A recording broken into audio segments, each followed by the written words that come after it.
শুকরিয়া জ্ঞাপন করছি যে ঢাকা 11-তে দেশনেত্রী বেগম খালেদা জিয়া এবং ভারপ্রাপ্ত চেয়ারম্যান জনাব তারেক রহমান ঢাকা 11-তে আমাদের দূরদিনের কর্মী বান্ধব এবং ঢাকা 11 উন্নয়নের রূপকার মন্ডিত জননেতা ঢাকা মহানগর উত্তর বিএনপির সাবেক সফল সভাপতি ডক্টর এম এ কাইয়ুম ভাইকে নমিনেশন দিয়েছেন। এজন্য আমরা মহান আল্লাহ রাব্বুল আলামিনের কাছে কৃতজ্ঞতা জানাচ্ছি।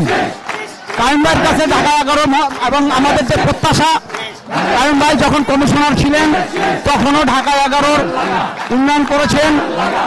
এরপরে কাইয়ুম ভাই আরও একবার নমিনেশন পেয়েছিলেন, কিন্তু উনি এমপি হিসাবে নির্বাচিত হতে পারেন নাই ব্রিটিশ সরকারের কারণে।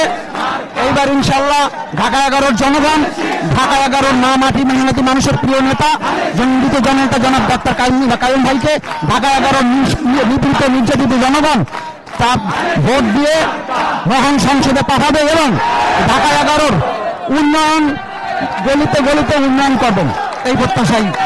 আমাদের ঢাকা 11 সনের মাটি ও মানুষের নেতা আল্লাহ চেয়ারম্যান কাইয়ুম ভাইকে সবাই ছিলেন। সে যখন কমিশনার ছিল তখন এই বাড্ডা রামপুর ব্যাপক উন্নয়ন করেছে, জনগণের জন্য কাজ করেছে। ইনশাল্লাহ আগামী নির্বাচনে সে সংসদ সদস্য হয়ে আমরা আশা করি ভবিষ্যতে সে মন্ত্রী হবে, আর তারেক রহমান তাকে মন্ত্রী ইনশাল্লাহ বানাবে।